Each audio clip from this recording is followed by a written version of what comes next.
لا إله إلا الله وحده لا شريك له وأشهد أن محمدا عبده ورسوله أما بعد فأعوذ بالله من الشيطان الرجيم بسم الله الرحمن الرحيم الحمد لله رب العالمين الرحمن الرحيم مالك يوم الدين إياك نعبد وإياك نستعين اهدنا الصراط المستقيم صراط الذين أنعمت عليهم غير المغضوب عليهم ولا الضالين فمن أظلم ممن افترى على الله كذبا أو كذب بآياته أولئك ينالهم نصيبهم من الكتاب حتى إذا جاءتهم رسلنا يتوفونهم قالوا أين ما كنتم تدعون من دون الله قالوا ضلوا عنا وشاهدوا على أنفسهم أنهم كانوا كافرين۔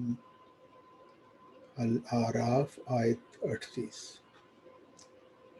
بس اس سے زیادہ ظالم کون ہو سکتا ہے جو اللہ پر جھوٹ کھڑے یا اس کے نشانات کو جھٹلائے۔ یہی وہ لوگ ہیں جنہیں نوشتہ تقدیر میں سے ان کا مقدر حصہ ملے گا، یہاں تک کہ جب ہمارے ایلچی ان کے پاس پہنچیں گے کہ انہیں وفات دیتے ہوئے، تو وہ انہیں کہیں گے کہ کہاں ہیں وہ جنہیں تم اللہ کے سوا پکارتے رہے ہو؟ جواباً وہ کہیں گے وہ سب ہم سے کھو گئے، اور وہ خود اپنے خلاف گواہی دیں گے کہ وہ کافر تھے۔ یہاں اللہ تعالیٰ اس آیت کریمہ میں دو عظیم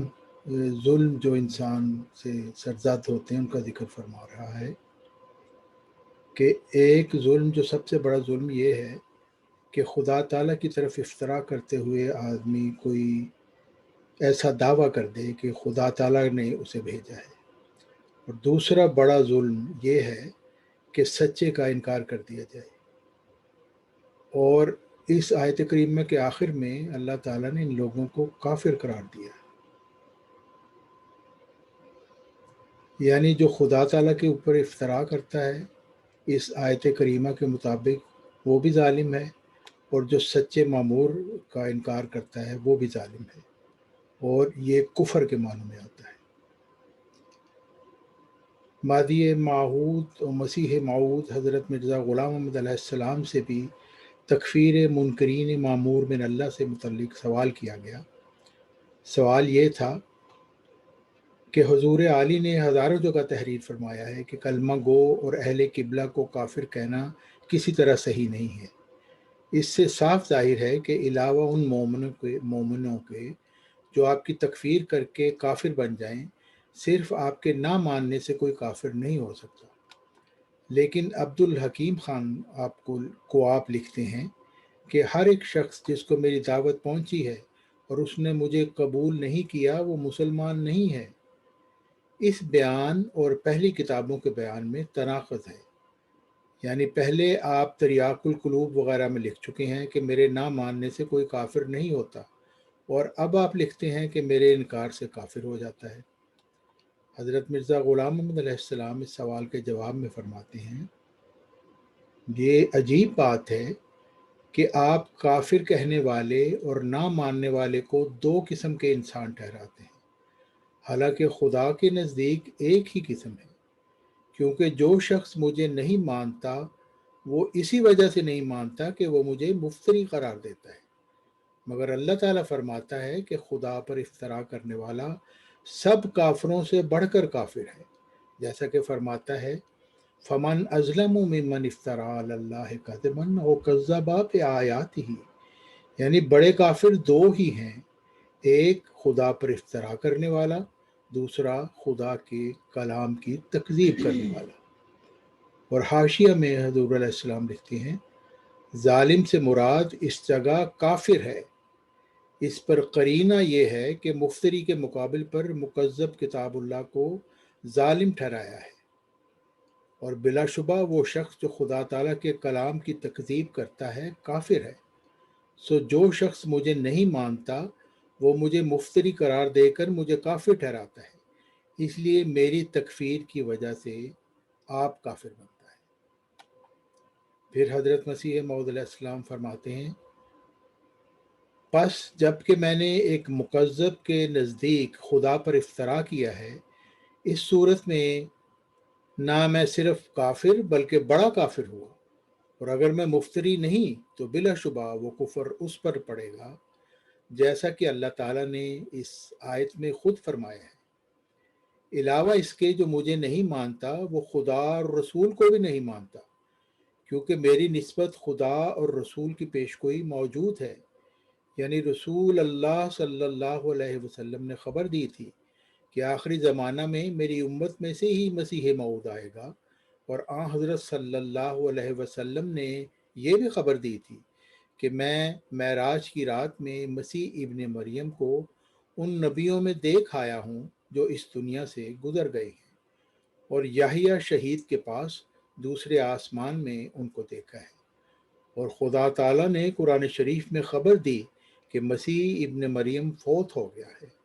اور خدا نے میری سچائی کی گواہی کے لیے 3 لاکھ سے زیادہ آسمانی نشان ظاہر کیے، اور آسمان پر کسوف و خسوف رمضان میں ہوا۔ اب جو شخص خدا اور رسول کے بیان کو نہیں مانتا اور قرآن کی تکذیب کرتا ہے اور عمدن خدا تعالیٰ کے نشانوں کو رد کرتا ہے اور مجھ کو باوجود سدھا نشانوں کے مفتری ٹھہراتا ہے، تو وہ مومن کیوں کر ہو سکتا ہے؟ اور اگر وہ مومن ہے تو میں بوجہ افترا کرنے کے کافر ٹھہرا، کیونکہ میں ان کی نظر میں مفتری ہوں۔ اور اللہ تعالیٰ قرآن شریف میں فرماتا ہے، قالت الاعراب آمنا قل لم تؤمنوا ولكن قولوا اسلمنا ولما يدخل الایمان فی قلوبکم، یعنی عرب کے دیہاتی کہتے ہیں کہ ہم ایمان لائے، ان سے کہہ دو کہ تم ایمان نہیں لائے، ہاں یوں کہو کہ ہم نے اطاعت اختیار کر لی ہے، اور ایمان ابھی تمہارے دلوں میں داخل نہیں ہوا۔ پس جب کہ خدا اطاعت کرنے والوں کا نام مومن نہیں رکھتا، پھر وہ لوگ خدا کے نزدیک کیوں کر مومن ہو سکتے ہیں، جو کھلے کھلے طور پر خدا کے کلام کی تکذیب کرتے ہیں، اور خدا تعالیٰ کے ہزارہا نشان دیکھ کر جو زمین اور آسمان میں ظاہر ہوئے پھر بھی میری تکذیب سے باز نہیں آتے، تو وہ خود اس بات کا اقرار رکھتے ہیں کہ اگر میں مفتری نہیں اور مومن ہوں تو اس صورت میں وہ میری تکذیب اور تکفیر کے بعد کافر ہوئے اور مجھے کافر ٹھہرا کر اپنے کفر پر مہر لگا دی۔ یہ ایک شریعت کا مسئلہ ہے کہ مومن کو کافر کہنے والا آخر کافر ہو جاتا ہے۔ پھر جب کہ قریباً 200 مولوی نے مجھے کافر ٹھہرایا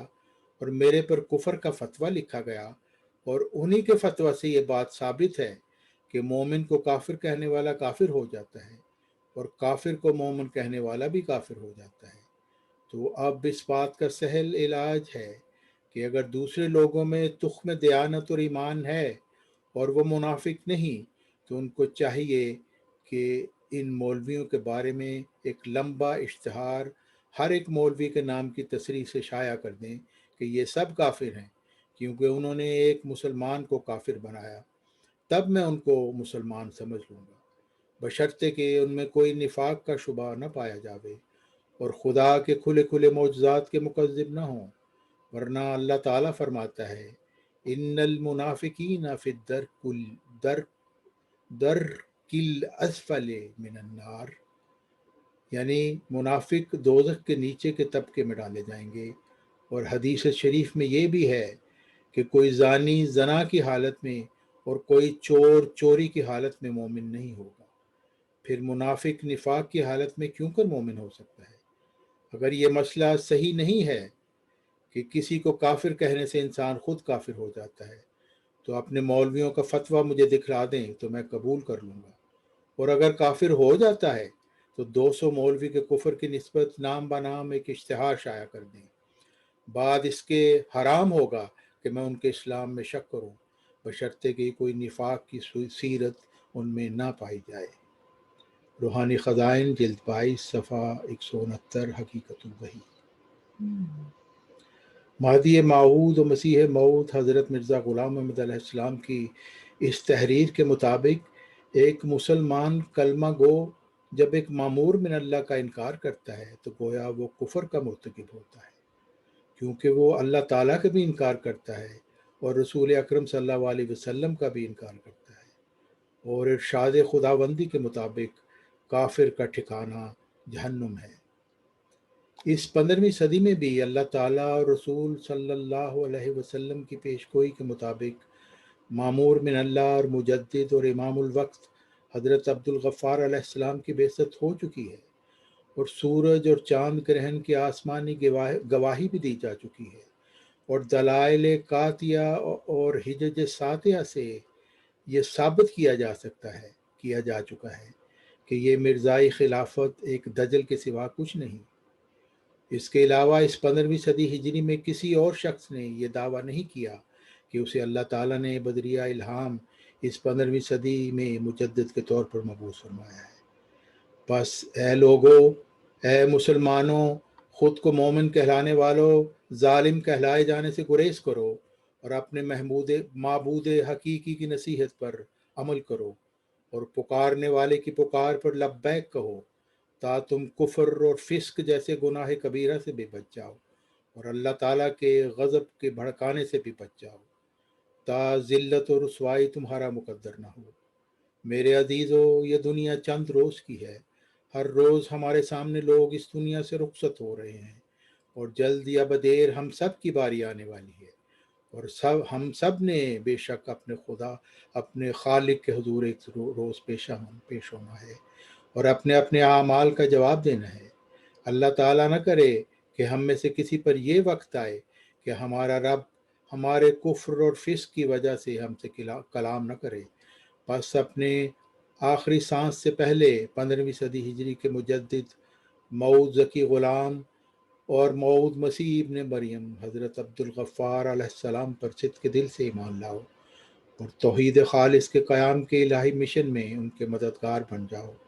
تا قیامت کے دن تمہاری روحیں رب قدیر کی گود میں جا کر گریں اور تمہارے خالق کی پیار کی نظر تم پر پڑے، کیونکہ اصلی اور حقیقی اور پائیدار جنت تو اس خالق کائنات رب العالمین اور احسن الخالقین کی رضا ہے، جیسا کہ اللہ تعالیٰ فرماتا ہے، وَرِضْوَانٌ مِّنَ اللَّهِ اکبر۔ اللہ تعالیٰ ہم سب کو اپنے مومنین اور مقربین بندوں میں شامل فرمائے۔ آمین ثم آمین یا رب العالمین یا ارحم الراحمین۔